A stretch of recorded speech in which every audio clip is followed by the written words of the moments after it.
आप ये समझते हो जो बाबा साहब की तस्वीर लेके आ गया ये तो हमारा आदमी है। आज आपको पता लगा आपका आदमी कौन है, कौन आपकी लड़ाई लड़ता है, कौन है। और मुझे शर्म आती है कहने में, और मैं कहना भी जरूर चाहूंगा, हमारा पूरा लिखा बुद्धिजीवी समाज इन्होंने ये आंख बंद कर ली और ये नहीं सोचा कि जिनके पीछे आज खड़े हो रहे वो कल जब हमारे समाज के अधिकारों की बात आएगी तो वो बोलेंगे नहीं बोलेंगे। जिन नेताओं के मुंह से, उत्तर प्रदेश के बड़े बड़े नेता जिनके मुंह से दो शब्द नहीं निकले, गलत तो कह सकते थे, उन परिवारों के लिए न्याय की मांग तो कर सकते थे, उन परिवारों की आवाज तो उठा सकते थे, अब आके उनके साथ तो खड़े हो सकते थे। लेकिन क्योंकि उनका आपसे चुनावी रिश्ता, मैं जिनकी बात कह रहा हूँ आप समझ गए होंगे। इतने बड़े अपमान पे बताओ, इससे बड़ा अपमान हो सकता है क्या? पिछले 20 साल में आपने कोई ऐसी घटना सुनी है क्या? इतनी बड़ी घटना पे जिनके मुंह से दो शब्द नहीं निकले कि भाई इन लोगों ने गलत किया, इन पे कार्रवाई होनी चाहिए, सिर्फ जाति की वजह से कल वो सत्ता में आने के बाद आपके अधिकार दे देंगे। ये बाबा साहब की फोटो लेके कोई आ जाएगा, उससे भरोसा मत करना। आपका भरोसा जब तक चंद्रशेखर के साथ है तभी अन्याय करने वालों को सजा मिलेगी। इससे पहले भी घटना बता क्या तो मंत्री जी को नहीं पता, या मुख्यमंत्री जी को नहीं पता कि 1 लाख रुपए में आजकल मोटरसाइकिल भी नहीं आती, महंगाई उस तरफ चढ़ गई है, ये भी नहीं पता सरकार को। बिल्कुल। और अगर आज तक हमारे हाथ में होती तो क्या तो गुंडा ये घटना कर पाता, बताओ पहले। और अगर कर भी देता तो वो गुंडा तो सजा पाता। अड़ोसी पड़ोसी कई जिलों के लोग गुंडे दिल में घुस जाते हैं कि ऐसी घटना नहीं करनी है, चंद्रशेखर छोड़ेगा नहीं।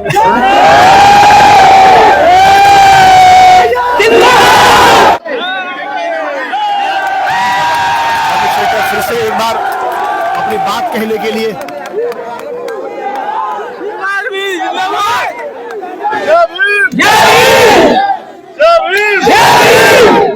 प्यारे साथियों, आज आपको पता है कि इस पीड़ा की घड़ी में हमें आपके साथ अपने उस परिवार के बीच में आना पड़ा है। आने का कारण भी आप लोग जानते हैं। हम लोग यहाँ शादी में शामिल होने के लिए नहीं आए, हम लोग यहाँ सगाई में शामिल होने के लिए नहीं आए। आज हम यहाँ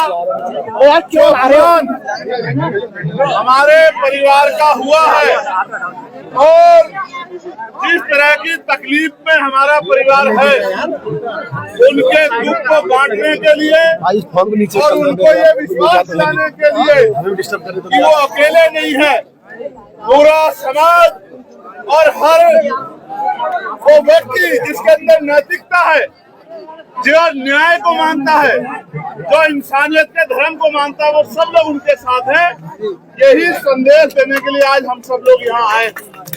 प्यारे साथियों, ये ताली बजाने का विषय नहीं है, क्योंकि आप देखो आज मैंने घटना को जाना, जब मैंने घटना को जाना तो मुझे एहसास हुआ कि वो परिवार क्या कर रहा है।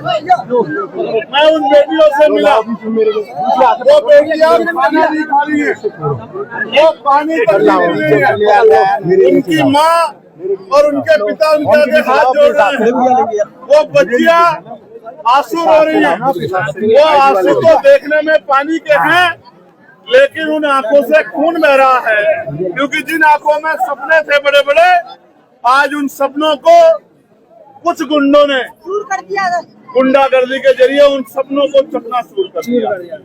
मुझे और आज सबको यहाँ पहुँचने में पीड़ा है, लेकिन मैं ये सोचता हूँ कि आज ये परिवार हम सबकी तरफ देख रहा है कि हम लोग उनका साथ देंगे, तो साथ में आने जाने से नहीं होगा, वो साथ हमें उनका हाथ पकड़ के और कंधे में कंधा मिला के उनका देना है।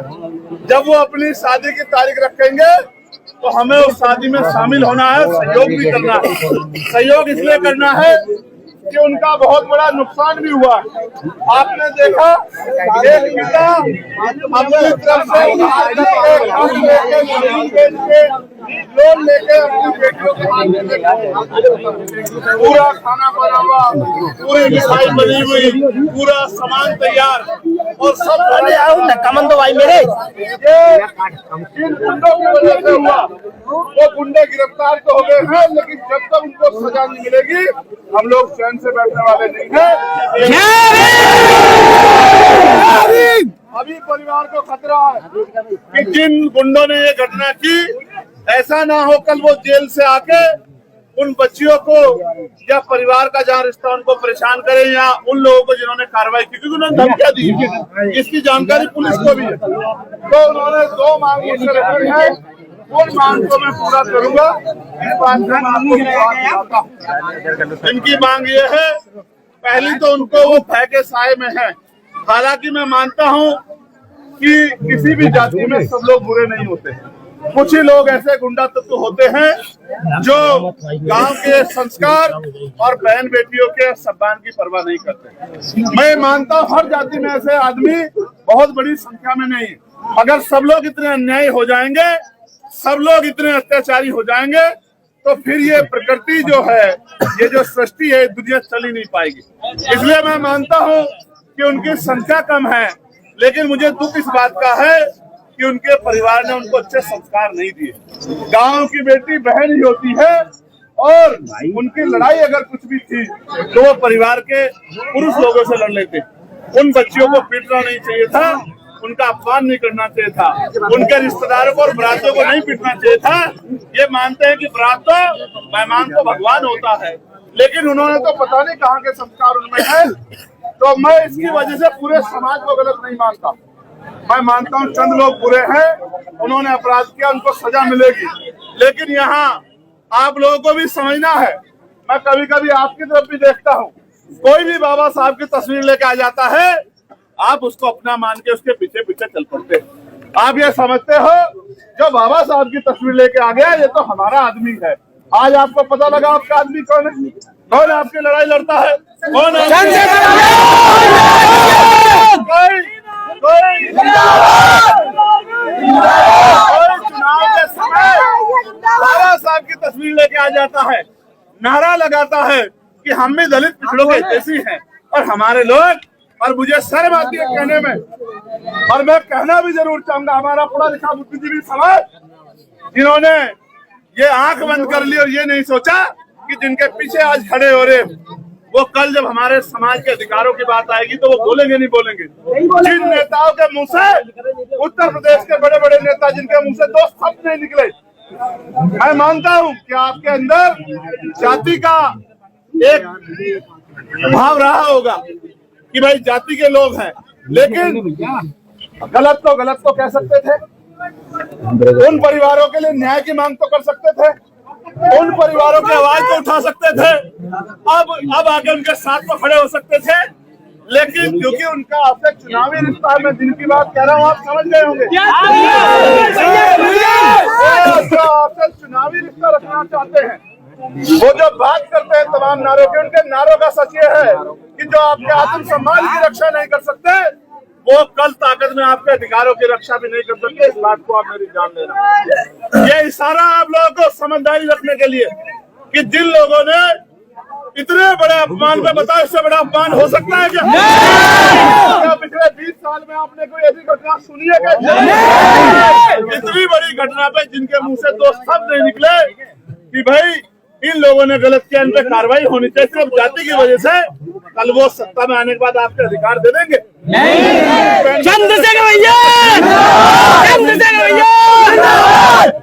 इसलिए समझा रहा हूँ कि आपको अपनी लड़ाई स्वयं लड़नी पड़ेगी, या फिर आपके लिए मरने के लिए भी हमारे आजाद समाज पार्टी के लोग खड़े। आप इस बात को याद रखना, ये बाबा साहब की फोटो लेके कोई आ जाएगा उस पर भरोसा मत करना।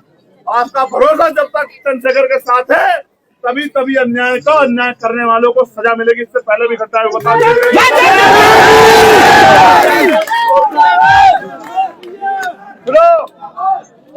गिरफ्तार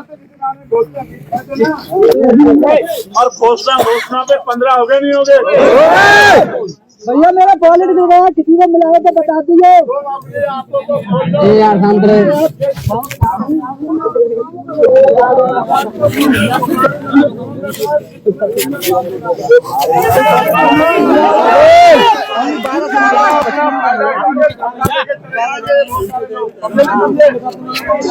मीडिया के माध्यम से कहना चाहता हूं कि प्रशासन को इस परिवार की सुन लेनी चाहिए, कैसे सुनिश्चित हो पहली बात, और इनको इनकी सुरक्षा के लिए लाइसेंस दिया जाए।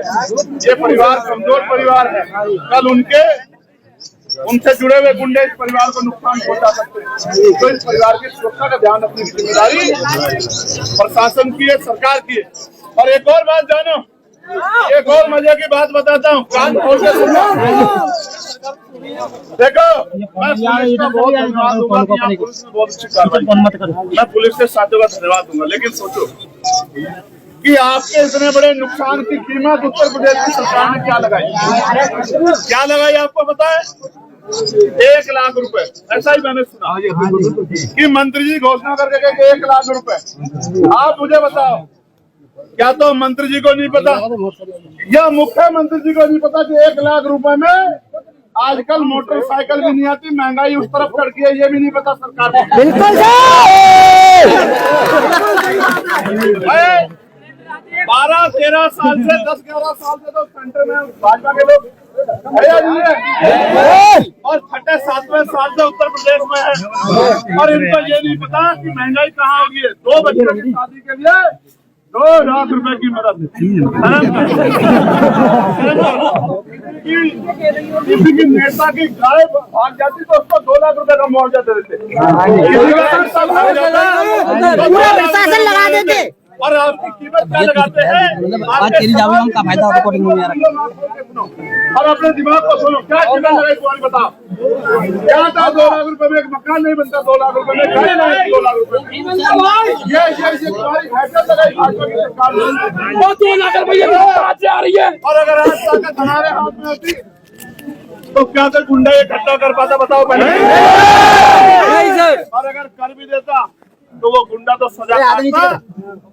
अड़ोसी पड़ोसी कई जिलों के लोग गुंडे दिल में घुस जाते हैं कि ऐसी घटना नहीं करनी है, चंद्रशेखर छोड़ेगा नहीं।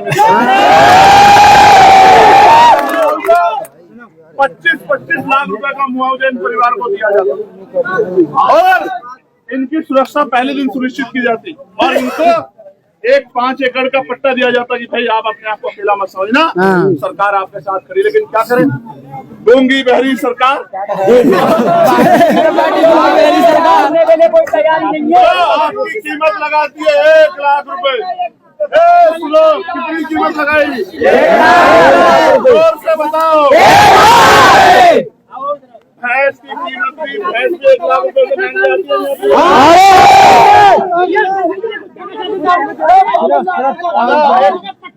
अब हम खत्म करते हैं, सुन लो।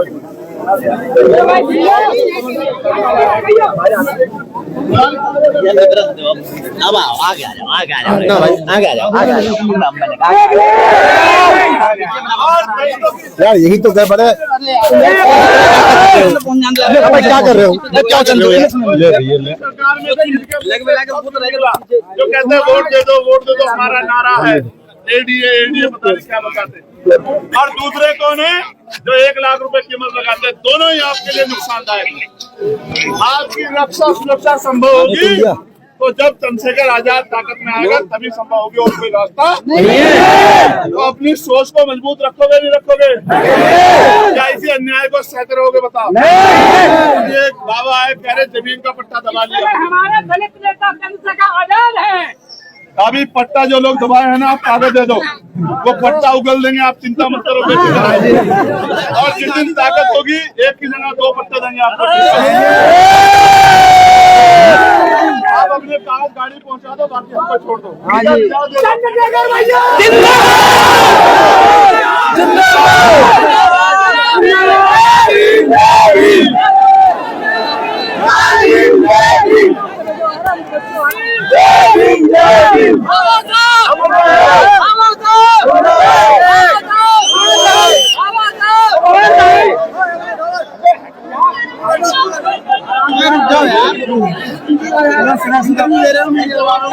भाई तुम तो हट जाओ पीछे यार, मीडिया तो नहीं आने दे रहे यार, इतना बुरा हाल कर रखा है तुम लोगों ने। हटियो हटियो हट हटो हटो हटो हटो हटो हटो हटियो।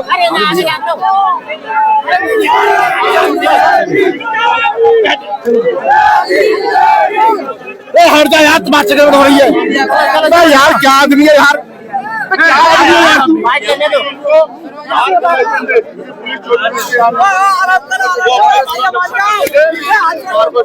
सरकार करनी चाहिए। दूसरा, जो लोग नारा लगा के अपना नारा लगाते कहते हैं और हम सबको साथ लेकर चलेंगे, उनके नारों का सच ये है कि आज वो जाति की वजह से, मैं तो कह रहा हूँ कोई जाति बुरी नहीं होती, मैं पूरे समाज को नहीं, और वो भी पूरे समाज के ठेकेदार नहीं हो सकते। समाज में बुरे लोग भी हैं, लेकिन एक शब्द नहीं निकाल पाई, इस बात का उदाहरण है कि उनके अंदर इच्छा शक्ति नहीं, वरना वो घटना के बाद गलत तो कह देते, सपा पीढ़ी की कानून के राज की बात तो कर देते, इस परिवार के आंसू पोंछने की बात तो कर देते, इस परिवार को न्याय दिलाने की बात तो कर देते। कुछ नहीं हुआ, इसका मतलब उनके नारे खोखले हैं। और सरकार ने क्या किया, 1 लाख रुपए में भैंस नहीं आती। मुख्यमंत्री को नहीं पता 1 लाख रुपए में मोटरसाइकिल भी आज नहीं आती। ये मजाक उड़ाने जैसा है। मुझे इस बात की तकलीफ है कि सरकार ने हमारी पीड़ा को नहीं समझा। मैं मांग करता हूँ कि 25-25 लाख रुपए का मुआवजा इस परिवार को दे, अपना सब कुछ दांव पे लगा के अपने सम्मान की रक्षा और उन बेटों का सम्मान से जो विवाह करना था।